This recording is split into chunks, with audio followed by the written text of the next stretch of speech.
Esopo foi um filósofo grego da Grécia Antiga. Talvez você não conheça ele pelo nome. Você já ouviu falar da fábula da tartaruga e da lebre? Nas suas histórias, sempre tinha animais para explicar a natureza humana, principalmente os seus defeitos, a preguiça, a trapaça, a arrogância que nos assombra até os dias de hoje. Suas histórias foram recriadas, conforme o tempo, por novos filósofos. Dentre essas histórias, há um animal que representa a astúcia ou uma certa sabedoria, como na fábula da raposa e da uva. Suas falhas, trapaças, a raposa e a cegonha. Independente da cultura, o animal sempre representou a astúcia. A kitsune tem suas variantes no Japão, Tamamonomai, a kyubi no kitsune, a famosa raposa de 9 caudas, que vocês devem conhecer muito bem. Na verdadeira mística, podemos dizer assim, quando alcançam 1000 anos, elas começam a ter a pelagem prateada ou dourada e a sabedoria infinita, a onisciência. No Brasil, temos o privilégio de ter uma história real, com variadas lições, de altos e baixos.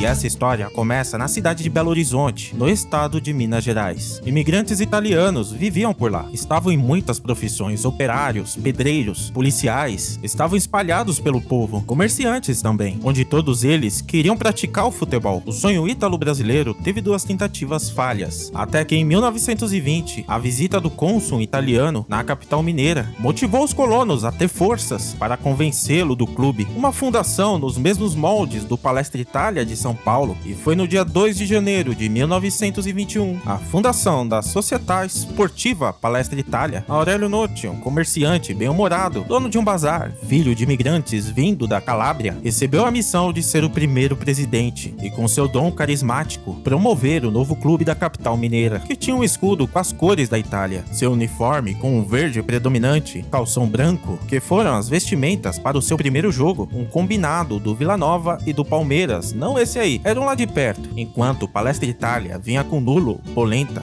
Títio, Kikino, Américo, Bassi, Lino, Spartaco, Nani, Henriqueto e Armandinho. E a primeira vitória por 2-0. Nani, ou Nani, como era conhecido, João Lazarotti, fez o primeiro e o segundo gol, sendo assim os 2 primeiros da história do clube. O Palestra tinha comprado um quarteirão inteiro da prefeitura para o seu primeiro estádio, o Barro Preto, em um bairro da zona sul de Belo Horizonte. A inauguração foi contra o Flamengo, em um empate em 3-3, e a primeira partida oficial veio com uma goleada 6-2 em cima do Palmeiras BH. Em 25, o clube abre suas portas para jogadores de todas as origens, abrasileirando ainda mais a sua história. Antes do Palestra, havia um clube em BH com seus descendentes italianos sendo seus fundadores. O nome desse clube era Iale, e uma crise, muitos de seus integrantes foram para o Palestra, gerando uma união. Existem 4 jogos registrados do Palestra contra o Iale. Antes do primeiro título, aconteceu umas confusões. Deixa eu tentar explicar. Antes da confusão, em 25, jogadores e dirigentes decidiram acabar no estatuto a cláusula que tornava a agremiação exclusiva de italianos e descendentes. Sendo assim, foi registrado o jogador sírio-libanês Nereu, e o clube abriu as portas para o mundo.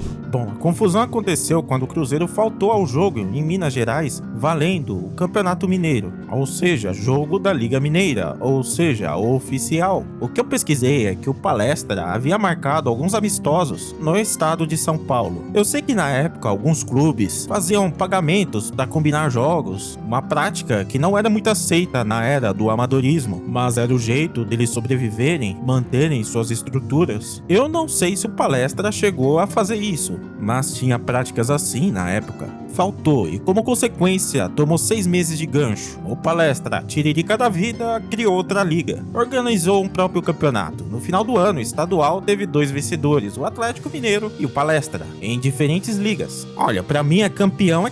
Você fez um campeonato de FIFA aí, você foi campeão. Beleza. Todavia, não sou eu que decido. E claro, tem gente que não aceita até hoje. E apesar da inclusão dos clubes integrantes da liga do Palestra para a liga que já estava em Minas, Essa que o Atlético Mineiro foi campeão, seus sucessores estão aí. É a atual Federação Mineira de Futebol. Então até recentemente tem seus impasses. Bom, seguimos para 28 já, com uma goleada de 14-0 sobre o Alves Nogueira. O atacante Ninão fez 10 gols e se tornou o maior artilheiro em um único jogo. Em 29, o campeonato da cidade veio. Um ano depois, o tricampeonato mineiro, o primeiro, sendo os dois últimos campeonatos de forma invicta. O time cresceu, ganhou força, e essas grandes equipes resolveram se organizar e em 33 criaram a primeira liga profissional do estado, a Associação Mineira de Esportes. Em 36, a ala renovadora ganhou força, com alguns dirigentes e ex-atletas liderando um movimento de nacionalização do Palestra. A ideia era trocar o nome do clube, já era uma marca muito além da colônia italiana. O detalhe é que em 33 o profissionalismo chegou de vez no futebol. Outro é que no dia 2 de junho de 35 ocorreu um massacre. Jogadores do Palestra foram agredidos. Enquanto estavam perdendo para o Sabarense por 7-3, torcedores invadiram o campo e começou agressões em jogadores e dirigentes. Após o cenário ficar mais calmo, o jogo recomeçou e terminou 7-5.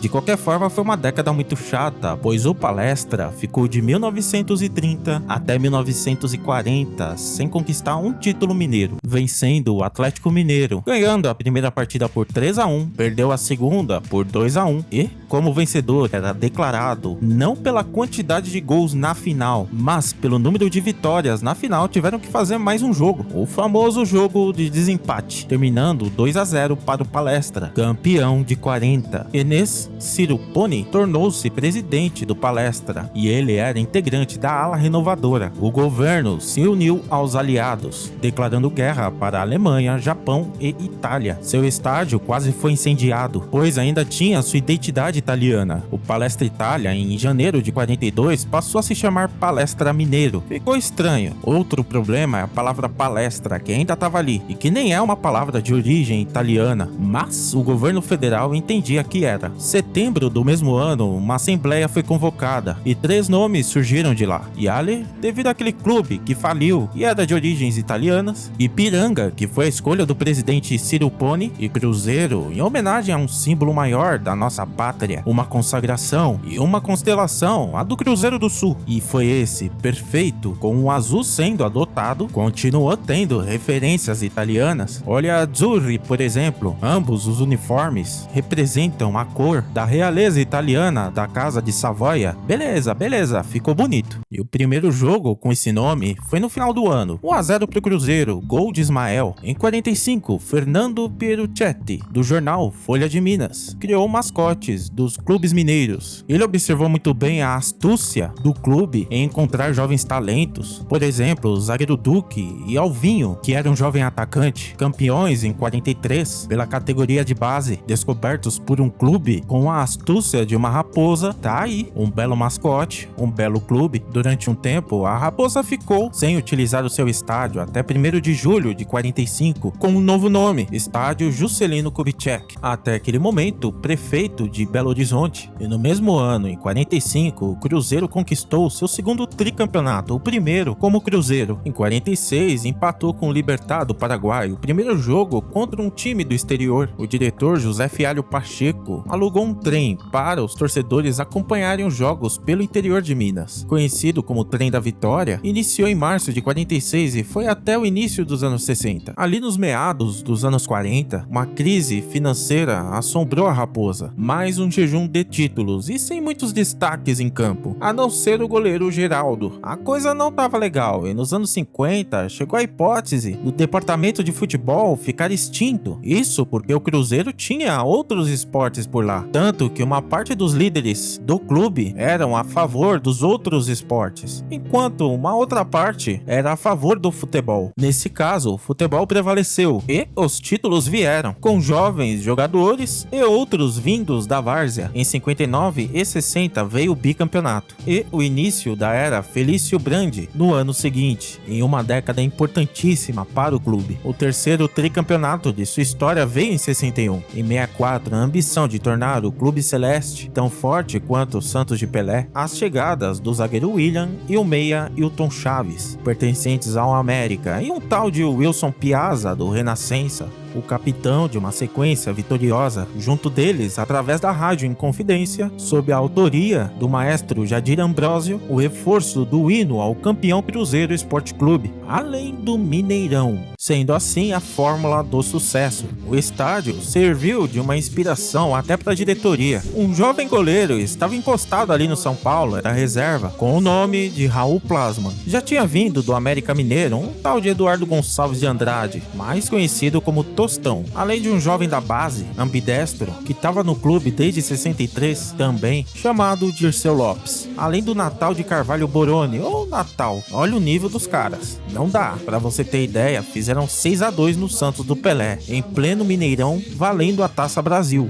Tô falando do ano de 66. Teve jogo de volta. A galera achou que o Santos ia devolver a goleada. O primeiro tempo já tava 2-0 pro time da Vila. Segundo tempo, Tostão, Dirceu Lopes e Natal fizeram virar a partida, para espanto da galera. Foi tão louca a situação que o torneio Rio-São Paulo teve que colocar os clubes de Minas e do Rio Grande do Sul, criando o torneio Roberto Gomes Pedrosa, ou o Robertão, o embrião do Campeonato Brasileiro atual. Em 67, a primeira partida na Copa Libertadores da América, vencendo o Deportivo Galícia por 1-0 em Caracas. Tostão, primeiro jogador de um clube mineiro a disputar uma Copa do Mundo em 70, bem no ano do Tri, com Tostão, Piazza, Fontana e Brito, além de uma sequência de 5 títulos mineiros entre 65 e 69, sendo os dois últimos, o 68 e o 69, invictos. Na mesma década, o crescimento da torcida cruzeirense foi assustador e até os dias de hoje é a maior torcida de Minas, sendo chamada na época de China Azul. Nos anos 70, o rival Atlético Mineiro começou a equilibrar as coisas em Minas Gerais. Foi o primeiro campeão brasileiro com o torneio sendo chamado de Campeonato Brasileiro. O que atrapalhava os alvinegros mineiros era um Cruzeiro que tinha Palhinha, Nelinho, Joãozinho e Roberto Batata, além de talvez um dos melhores zagueiros do mundo na época, Roberto Perfumo. O time celeste conquistou o tricampeonato mineiro em 7-2, 7-3 e 7-4.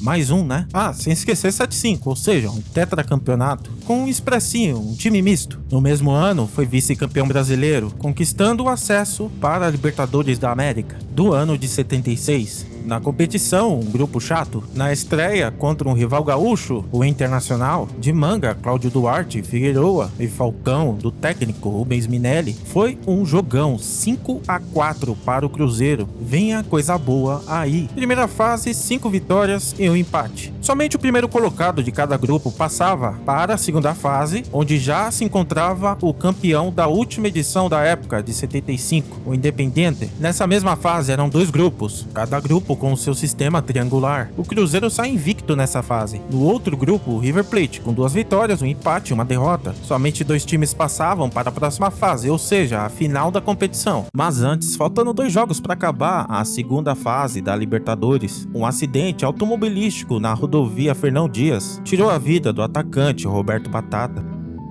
colocando uma tristeza, um peso emocional enorme para todos do elenco. No primeiro jogo da final, 4-1 para o Cruzeiro, no Mineirão. Roberto Perfume estava do lado do River Plate. Segundo jogo, Monumental de Núñez, Buenos Aires, Argentina, 2-1 para o River Plate. Uma vitória para cada lado, sendo assim, precisava de mais um jogo para decidir o campeão. Terceiro e último jogo, no Estádio Nacional do Chile, 40 mil torcedores, a maioria cruzeirense. Primeiro tempo, só um gol, de Nelinho. No segundo, Eduardo Amorim amplia. Logo depois, Oscar Mas faz para o River Plate. E logo em seguida, Alberto Urquiza empata. Para no final do jogo, Joãozinho fazer Cruzeiro 3, River Plate 2. E assim o time de Zezé Moreira foi campeão da América. Um título dedicado a Roberto Batata. E o próximo grande desafio era o Intercontinental, aquele de 1960 até 2004, que é considerado mundial. E foi contra o Bayern de Munique de nada mais, nada menos que Beckenbauer, Miller, Rummenigge e Sepp Maier. Na Alemanha foi 2-0 para o Bayern. No Mineirão 0-0. E com esses resultados, Bayern de Munique foi campeão. Torcida triste, mas tenho certeza que lá no coração azul de cada um estavam orgulhosos pelo caminho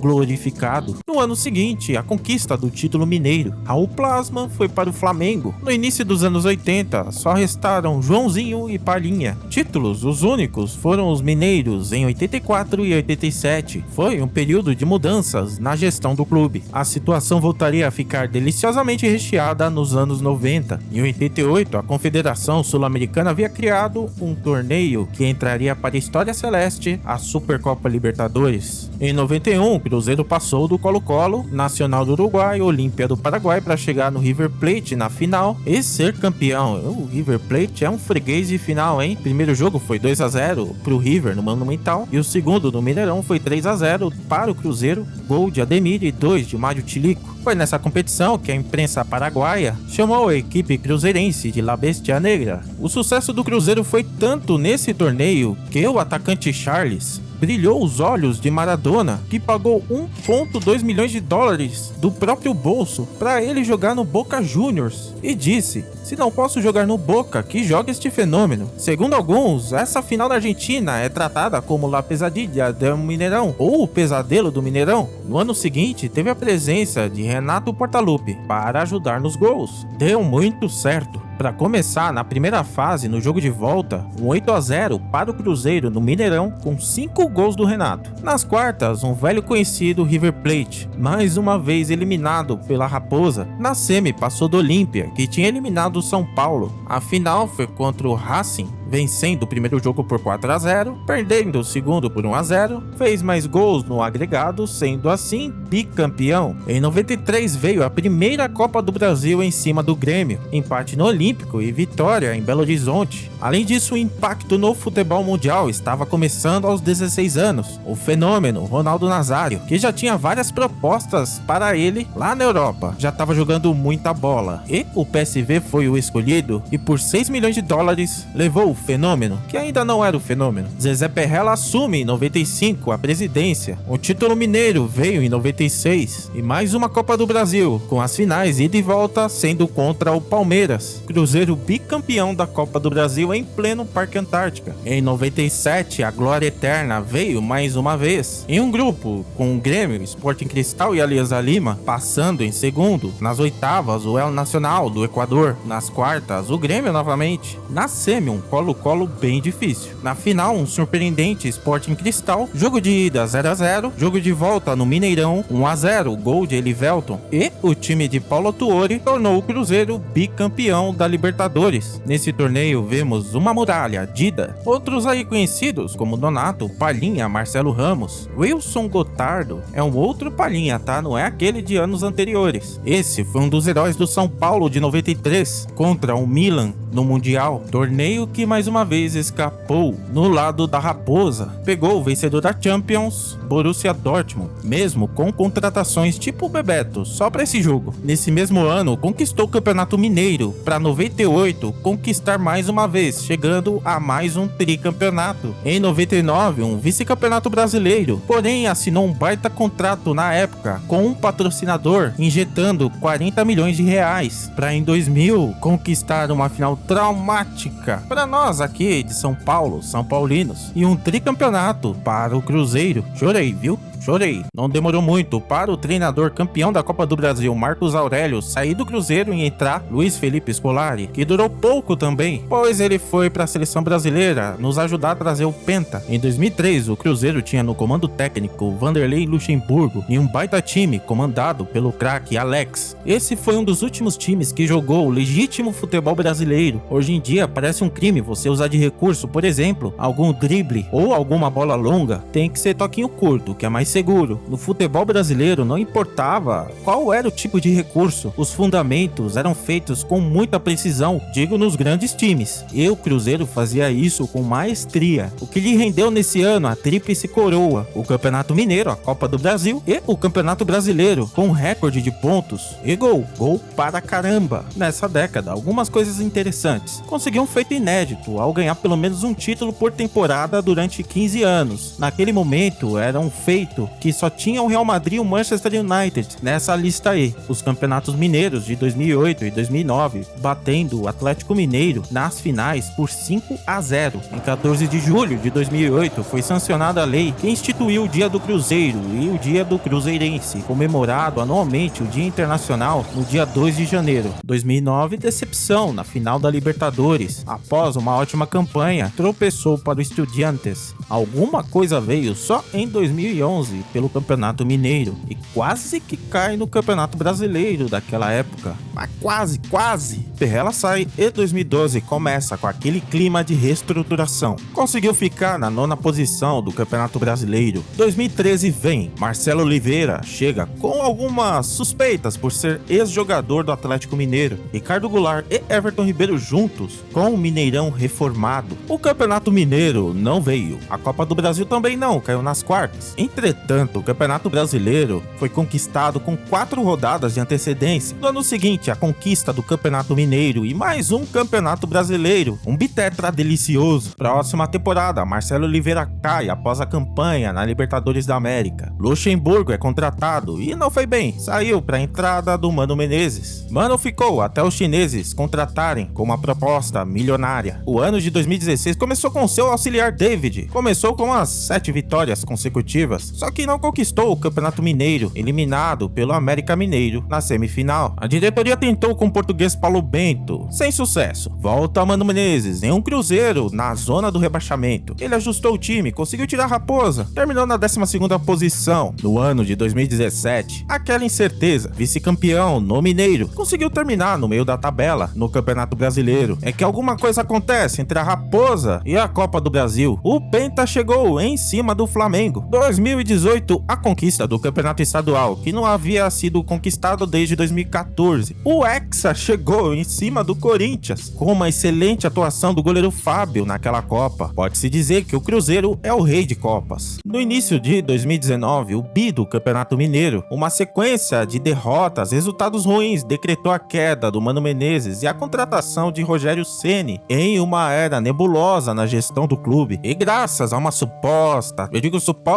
treta entre os jogadores e o treinador, resultados ruins surgem, Rogério cai. Denúncias de desvio de patrimônio aumentaram a pressão na administração de Wagner Pires de Sá e Itair Machado. Afetou o campo. Abel Braga chega com a aprovação dos líderes do elenco, como se eles têm que aprovar alguma coisa, né? Eles têm que jogar bola, mas segue o jogo. Itair Machado é mandado embora e Zezé Perrella entra no seu lugar, no meio de uma briga entre Perrella e Wagner Pires de Sá. Perrella encontrou um Cruzeiro sem grana alguma. O clube foi parasitado. Abel Braga deu certo? Não! Foi demitido. Entrou Adilson Batista, faltando 3 jogos para acabar o campeonato. O mesmo treinador dos títulos mineiros de 2008 e 2009. Não deu certo. Caiu com a cereja do bolo, Thiago Neves, antes do jogo contra o CSA. E ainda durante o jogo perdeu um pênalti. A fórmula do rebaixamento foi cumprida e não deu outra. A Raposa, pela primeira vez na segundona. Revolta pra todo lado. Tinha que sacudir a poeira, dar a volta por cima. Um conselho foi formado pra tentar voltar a levantar as coisas aí. 2 anos horríveis, quase caindo pra Série C.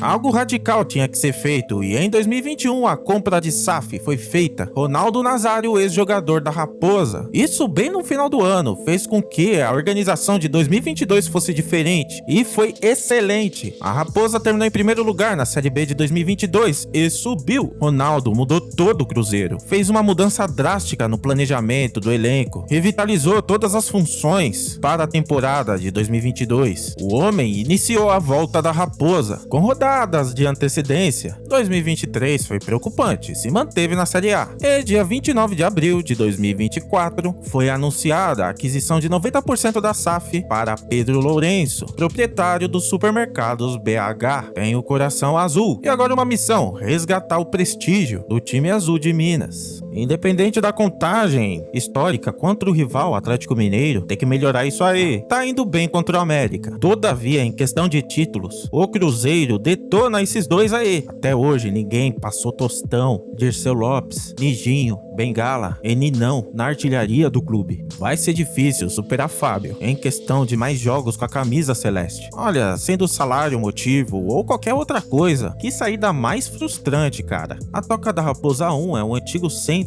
de treinamento do profissional que hoje é para as divisões de base. O profissional hoje fica na Toca da Raposa 2, moderna, uma bela estrutura para um clube que tem uma lista repleta de ídolos que ajudaram até aqui. Esse clube que tem mais espaço espaço para novos ídolos. E sinceramente tem que ser muito competente para chegar nos pés desses caras aí. Sobre o estádio, bom, ainda é um impasse. Há quem diga que tem uma parceria com a W Torre, só que existe uma energia inexplicável entre Cruzeiro e Mineirão. E a moral da história é que você pode cair muitas vezes, ter seus altos e baixos, mas o mais importante é fazer com que as adversidades não mudem o que você é, ainda mais se você tem a essência de um gigante, algo que o Cruzeiro nunca deixou de ser. A nossa fábula termina aqui, o vídeo ficou muito longo, mas faz parte, né? Muita história pra contar, e terão muito mais coisas do Cruzeiro e de outros clubes pelo Brasil e pelo mundo afora. Valeu, fiquem com Deus, tamo junto.